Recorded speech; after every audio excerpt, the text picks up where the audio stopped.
Good morning, good afternoon, or good evening, depending on where in the world you're tuning in from. Welcome to Sibos 2025 here in Frankfurt, and welcome to Global Custodian's Day 2 wrap-up video. We are thrilled to bring this video to you in association with our sponsor, Chainlink. My name is Daljit Soki, Managing Director at Global Custodian, and our panel today will be discussing innovation in security services. We have an esteemed lineup sharing their expertise, and I have the pleasure of introducing Dan Hickey, Head of Custody Product and Network Management at State Street, Fernando Vazquez, President of Capital Markets at Chainlink, and last but not least, Sam Cauvin-Welsh, Head of Core Product for Global Custody at JP Morgan. Welcome, gents. So, Sam, how's your day been? How's the day been? It's been busy. I assume that's what everyone says when they get asked that. Question. I think Sibos is really an opportunity to interact with your providers and your clients, and I think you do it in such quick succession that you get a real feel for how there are common established industry trends that we're all talking about, but also how different institutions are all approaching those things slightly differently. And I think you don't see that in any other forum in terms of how many people it brings together.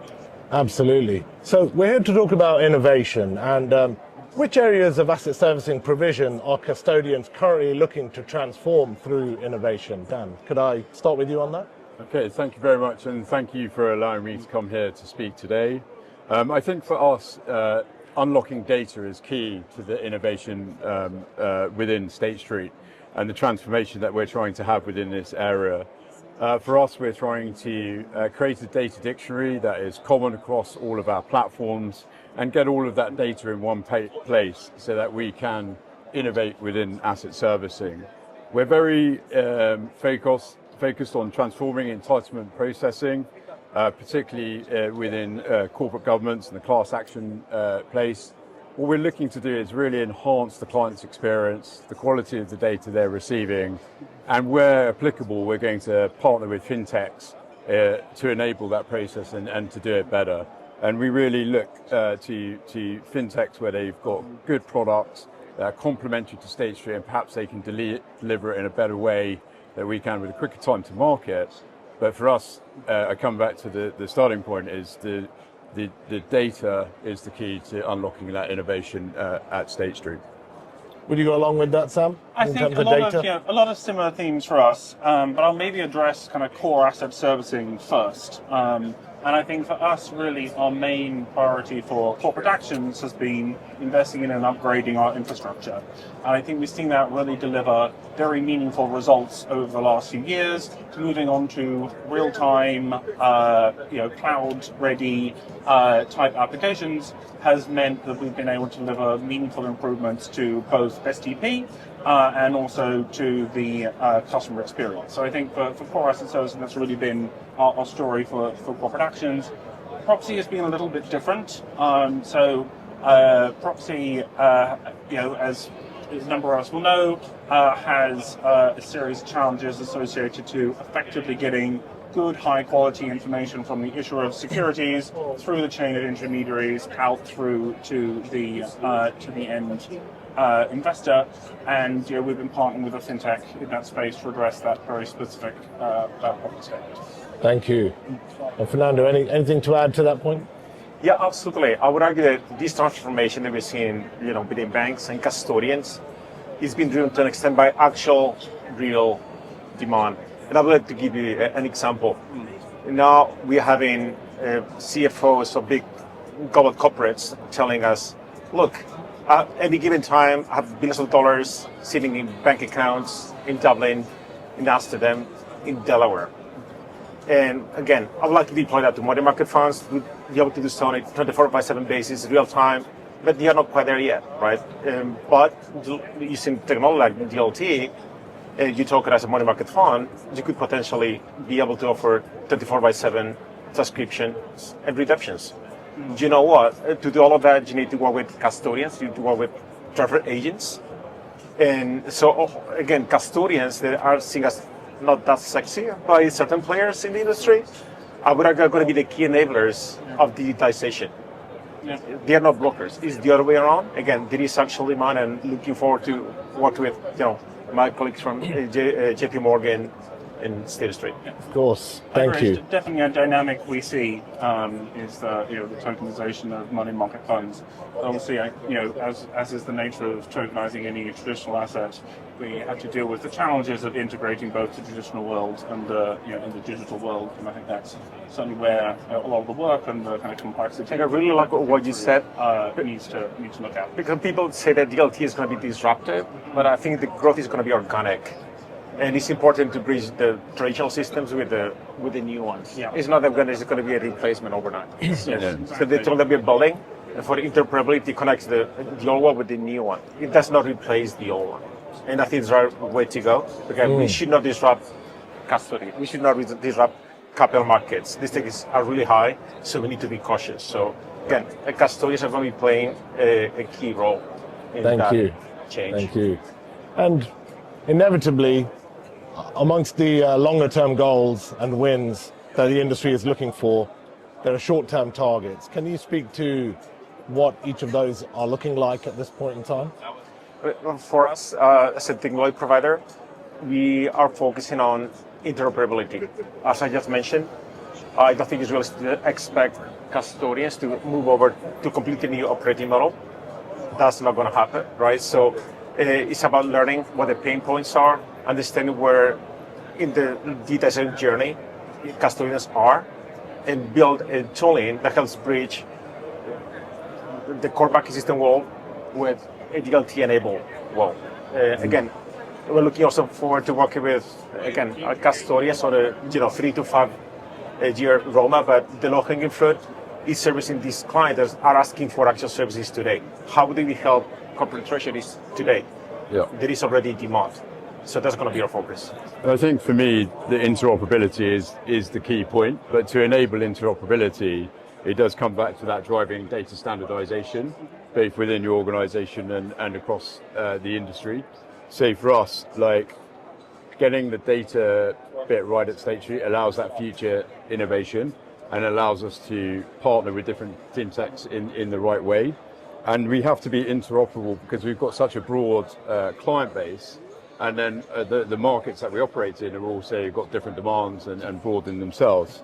So preparing ourselves with the right base from a data perspective and then being open-minded with how we connect with fintechs like yourself and with our sub-custodian network really helps us to make our innovation future-proof and to carry on innovating. Yep. Thank you. And Sam, anything to add to that question? I think clearly digital presents, echoing a lot of Dan's and comments, digital presents a lot of opportunities. And I think there's a sort of overwhelming breadth of different priorities and different options and platforms that the people are looking at. At JP Morgan, we have our in-house Center of Excellence Connexus. We partner very closely with them in the security services business. They sit within our payments business, but they also support us. And we're really focusing on where we see actual client demand and actual client utility, because that's how we think we will really prove out the technology and really see that it will work and gain scale and be useful. And that's kind of how we prioritized our kind of book of work. I think the longer term comments about interoperability is a really key one. Global Custodian's jobs, if you're going to look at the very foundation of them, is to really try to connect together different markets and different financial market infrastructure. We've done that for 50 years for traditional markets and traditional market infrastructure. We've now got new types of technologies to interact with. So I think that's really the kind of longer term future of the custodian, is that bringing together all of those different market infrastructures, assets into one coherent service offering. For us, what's quite fascinating is that different asset classes, they have different life cycles and value chains. And when it comes to money market funds, you need an asset manager, you need a TA, and a custodian, and then actual demand. If you're talking about tokenized private credit, a big distribution channel is a private bank, EAM in Switzerland. So they have different integration requirements. The way they interact with the custodians is slightly different. But in the end, the custodians are always at the center of all of that, right? So again, we're trying to figure it out how to do, again, distribution as a servicing using these new rails. Again, all of that is going to be funneled through you guys, right? So I do like that idea. You keep saying about custodians being at the center of everything, and I mean, for us, we've seen a real change in the way that we operate with fintechs, from being sort of what originally was sort of always seen as disruption to actually enabling banks and being able for us to work with fintechs to achieve better outcomes for our clients faster. And I think that is a notable change in the industry. It's not seen as disruption anymore, it's seen as innovation.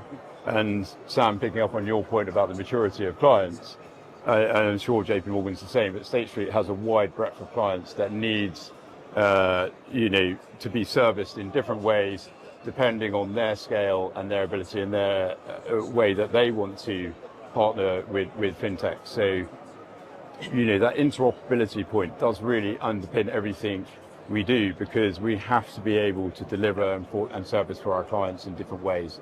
Some are incredibly technical, some still want quite high touch service from State Street. Some of them want their data enabled to them and they can do the analysis for it. So it's just, for me, the innovation is getting that development in your core platform that you mentioned that JP Morgan's done, but getting that data right across the whole ecosystem that allows you to partner properly with fintechs and to service your clients in the correct way. Thank you, Dan. That leads really nicely into question 3. So is it a matter of outlook when you're looking at balancing internal innovation with the fintech partnerships externally? Is there any more to it than perspective and outlook? I mean, I think a key thing on that, particularly for a custodian, is we are trusted to safekeep and settle trillions of dollars worth of securities. Right. And I think what has to be primary for us is resilience and scale, right? If you can't do resilience and you can't do scale, you don't have a tech stack that really keeps your business running. So, certainly within JP Morgan, we have a varied tech stack that we use. We'll have various applications that we build internally, some of which we try to gain scale by sharing across multiple lines of business. Others we develop more for specific business areas. We also have vendors that we also use. We may host them internally, we may have them externally hosted, and within that, fintechs do have a real areas that they can add value. I think where we see them really delivering useful value is either where they generate very strong network effects that we couldn't do on our own, and that ability to connect together different entities in the end-to-end infrastructure. Fintechs can play a very powerful role in that space. I think the other area we've seen them deliver a real value add is if they can bring extra data or insights above and beyond what we can get in our core infrastructure. So I think that's really been how we've been thinking about using external innovation as part of a holistic sort of tech strategy. Do you mind if I jump in? Please do. Yeah, we'd love to get your take on this question. Thank you. Too. Some people assume that fintechs, right, they don't care about things like, again, resiliency or being institutional grade, the whole move fast, break things approach. This is not the approach that we at Chainlink take. The stakes are really high. So for Web 3.0 to be successful, we need to move beyond that, again, move fast, break things mantra. Everything has to be institutional grade. Whatever we offer to our clients needs to have all the right risk controls in place. Understanding that one of the challenges is that no one came up with such risk control. It's not that we can call the OCC and tell them, oh, what are the new guidelines for finance or custody on-chain. They tell you guys, it's up to you to figure it out. We as the private sector, as the fintechs, we need to engage with custodians to make sure that we meet the standards that we just discussed, right? Again, we are not taking any shortcuts. It has to be institutional grade. Otherwise, this mainstream is not going to happen. I think for me, to the points you've made, the fundamentals of being a custodian don't change. It is about asset safety and resilience. But for me, what the fintechs allow us to do is to accelerate innovation.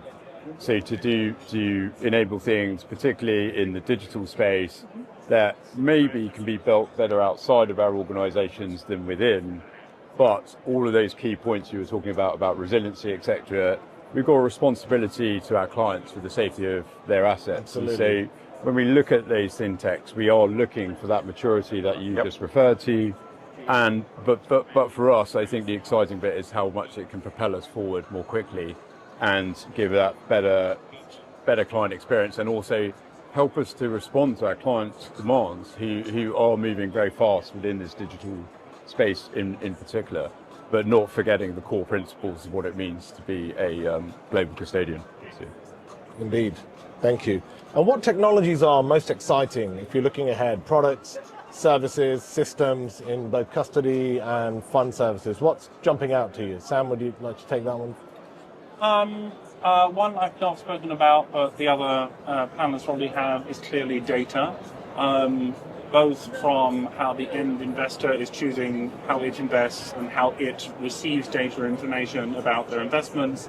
Everyone down the chain, from investors through to funds, through to the security service providers that service them, are all being required to provide more high quality data quicker and all the time, and they want more of it, right? So that's a kind of real industry theme. I think clearly it's JP Morgan does this, and I'm sure many others do too. Everyone is investing in their data infrastructure. Everyone's got a data platform, got a data lake, they've got a data dictionary, and I'm sure there are many data something else I've forgotten. So I think there's clearly been a lot of investment in that kind of core infrastructure. We at JP Morgan have a very specific business line, which is really providing kind of client data solutions, our Fusion business. But I do think in terms of how the business evolves over time, is that it will be lots of different institutions have all developed their own data architecture. How do we join those together in a sort of coherent architectural way? A lot of innovation has been quite sort of process oriented to date. That's really what's driven a lot of innovation. But I think certainly as everyone's worked on data, re-architected it, there probably is a bit of an opportunity to rethink what's the most efficient way to move that information around. Thank you. And Dan, how about yourself, if I may ask? Well, I think Sam's covered the key points around data. So maybe from our side, on an exciting point is, I guess, partnership with Taurus on digital custody, where we see the benefits of blockchain and tokenization within that relationship. And that can be everything from improving our own internal cash deadlines and internal use cases to how we use it externally. We're very excited about Xylo as well. From a digital TA perspective. And I think partnering with those fintechs have really enabled us to accelerate with that digital space. And I think sometimes the data enablement that you referred to, the digital partnerships we've got, but also some of the smaller things that we're partnering with fintechs for improving the speed with which we can open accounts for our clients. Or query management. These things are small and they're not as exciting perhaps as a digital platform or a blockchain, but in many ways they improve our clients' lives in a very significant way. So for us, there is lots of excitement in this fintech space, but I think the data enablement that Sam referred to and the digital custody and TA services that State Street are partnering with various fintechs for, I think for us is the most exciting thing going forward. I realise neither of us covered artificial intelligence, though. So well, we had to leave something. I can cover it first and then leave it to you. But I guess the thing I would maybe add about that is, I think custodians and many other banks or entities involved in this industry have invested a huge amount in automation and making things work at very high STP. Clearly, artificial intelligence and large language models gives us a real opportunity to address those things that are still pervasively manual. I think some of the most compelling use cases, and everyone has a million use cases that they're looking at for AI and trying to figure out which one is the biggest return on investment. Some of the ones I think are most compelling are in some respects addressing the most rudimentary things. Instruction capture of settlements and trades is I think a really good one. You still have a perseverance of faxes by certain pockets of the industry. There can be challenges with incorrect formatting of messages. These are the types of things that we've struggled to completely automate to date, but actually large language models give you an opportunity to do that in a way that probably we've struggled to do well to do. Thank you. I'll let you go. And Fernando, to you. Yeah, so it might sound a bit boring, but I'm quite excited about RegTech, regulatory technology, in the context of global origination and distribution. I think that being able to, again, have global liquidity pools is part of the promise of DLT. But at the end of the day, I, Fernando, as a tax resident in Japan, can actually send a security to Dan, as a tax resident in the UK. And if so, do I need to create some kind of legal wrapper around it? Yeah. And the answer is yes. Hopefully, we can automate the whole process. So we at Chainlink have been focusing on building a compliance engine. It's called ACE, ACE, Automated Compliance Engine, because we think that's going to be, again, another key enabler to be able to have this global liquidity pool, where you can originate globally and distribute globally, and with help, again, of global custodians. Most investors don't want to handle their own wallets. So again, it's about enablement, and RegTech is going to play a big role, and custody is going to play a big role. Absolutely. Nice. It's a nice point to wrap up today's discussion on. But one last question. What are each of you looking forward to the most over the second half, tomorrow and day 4 of the conference? If I may start with you, Dan. Okay, well, I actually think it's, say, building on Sam's point about AI, I think some of the talks and the panels and the statings around AI will be super interesting. I think as an industry, we're right at the infancy of how we're using AI, and some of the things that we're doing for our client base are really at the more basic levels of the use of AI. I think when we start to use AI on an industrial scale, when we innovate through AI, where we're able to test new platforms through AI, and the speed with which we can innovate and create change and positivity for our clients using AI will be hugely exciting. And I'm looking forward to that being discussed at Sibos and trying to get some ideas around how we can do that more at State Street, because we are very heavily invested in that area, and clearly it is the future for our industry and actually for our everyday lives. So just trying to understand how to harness AI in a very positive way to get the right outcomes. Thank you. Fernando? Yeah, well, for me, again, the context of global origination distribution and asset servicing, I'm looking forward to attending panels and keynotes from the demand side. I think for many years we've ignored what they actually want. We've seen many, asset managers, banks, you name it, tokenize a number of asset classes without actually thinking about what's the value that the investor is going to get out of it. So again, it's been a journey. I just mentioned, this use case of treasury management. But I mean, the last few days already found out about a few other use cases. I want to learn more, and that's going to be the key enabler, and that's going to help with the mainstreaming of DLT and all the work that fintechs have been doing for a decade plus. Thank you. And Sam, you had the first word, and coming back to you for the last. There you go. Please. I mean, it's always difficult being the last person to answer the last question. All the good stuff has already been said. So I'll say I hope I get to see Frankfurt. It's actually the first time I've been here, so I hope I at some point manage to get out of these halls and actually see the rest. So your favourite bit of Sibos is being able to get out of Sibos to see Frankfurt. That wouldn't be the words I would say. Brilliant. Well, thank you to our esteemed panel. I really appreciate your input on this discussion. And stay tuned at globalcustodian.com for further updates this week at Sibos. Thank you.